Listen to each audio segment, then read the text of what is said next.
मध्य प्रदेश के मुख्यमंत्री डॉक्टर मोहन यादव के द्वारा इंदौर में मीडिया से चर्चा के दौरान देश के महाराष्ट्र और झारखंड में हुए चुनाव में बीजेपी की जीत की दावे की गए। 23 तारीख तक परिणाम का इंतजार करने की बात भी कही है। वहीं गुजरात मॉडल के बेहतर निर्णय को मध्य प्रदेश में लागू करने की भी उन्होंने बात कही। दरअसल प्रदेश के मुख्यमंत्री डॉक्टर मोहन यादव के द्वारा मीडिया से चर्चा के दौरान महाराष्ट्र और झारखंड के चुनाव में बीजेपी की सरकार बनने की बात कही गई।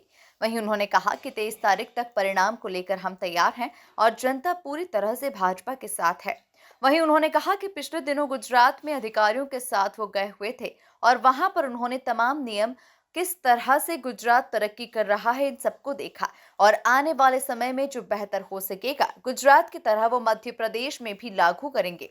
साथ ही उन्होंने कहा कि हमारे प्रधानमंत्री नरेंद्र मोदी पूर्व में गुजरात के मुख्यमंत्री थे। उन्होंने जो नियम वहां पर बनाए जिसके कारण वहां विकास हो रहा है, वही नियम अब हम मध्य प्रदेश में जल्द ही लागू कर बेहतर मध्य प्रदेश बनाने का काम करेंगे। झारखंड हो, महाराष्ट्र हो, पूरे देश के अरे भैया जरा आराम से पूरे देश के अंदर भारतीय जनता पार्टी के पक्ष में माहौल बना हुआ है।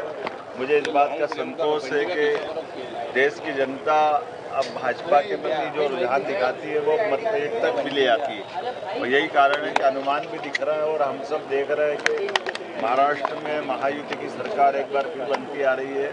उसी प्रकार से झारखंड में बीजेपी जीत रही है और करीब सारे उपचुनाव में अच्छे अनुकूल परिणाम आ रहे हैं। लेकिन लोकतंत्र में ये रुझान है। हम 23 तारीख तक का एक बार फिर इंतजार करेंगे और ये भी तय है कि पिछले रिकॉर्ड की तरह जैसे तीसरी बार माननीय प्रधानमंत्री की सरकार बनी और माननीय मोदी जी के नेतृत्व में देश भर में जो माहौल बना हुआ है वो भाजपा के लिए बहुत अनुकूल है और लोकतंत्र में जनता की राय ही सब कुछ होती है। जनता भाजपा के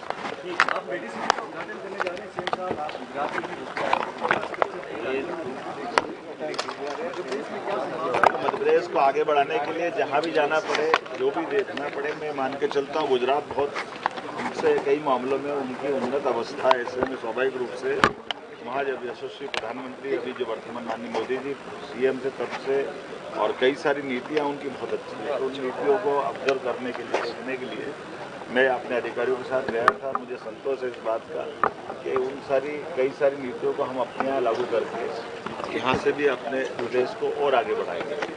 मुझे एक और बात का आज आपसे बात करना है। हमारे यहाँ भोपाल में जैसे BRTS हटा है और BRTS के हटने के कारण से वहाँ लोगों को यातायात में बड़े पैमाने पर सुविधा मिली। यहाँ इंदौर की दृष्टि से भी शिकायतें प्राप्त हो रही लगातार। सब जनप्रतिनिधियों ने पिछली 2 मीटिंग में भी बोला था जब मैं विकास को लेकर के बैठा था। तो कोर्ट के सामने सरकार का हमारा जो एक तरह से पक्ष बन रहा सबका मिल करके कि जो भी तरीका लगाना पड़ेगा वो तरीका लगा करके हम यहाँ के BRTS को हटाएंगे इंदौर के और इसमें माननीय न्यायालय के सामने भी ये पक्ष रखेंगे और हमारे अधिकतर चौराहों पर जो यातायात की समस्या आ रही है तो वहाँ ब्रिज बना करके इसके समाधान खोजेंगे। जब ब्रिज बनाएंगे तब भी BRTS को हटाना ही पड़ेगा। इसलिए मैं आपके सबके बीच में बता रहा हूँ कि कुल मिलाकर के आने वाले समय में इंदौर का यातायात सुगम हो, आवागमन की सुविधा हो, लोगों को कष्ट नहीं हो, ये हम सब की जवाबदारी है। ऐसे में ऐसे सारे काम को करते में पूरी सब लोगों की परेशानी को देखते हुए ही निर्णय किया। मैं उम्मीद करता हूं कि इसके सकारात्मक परिणाम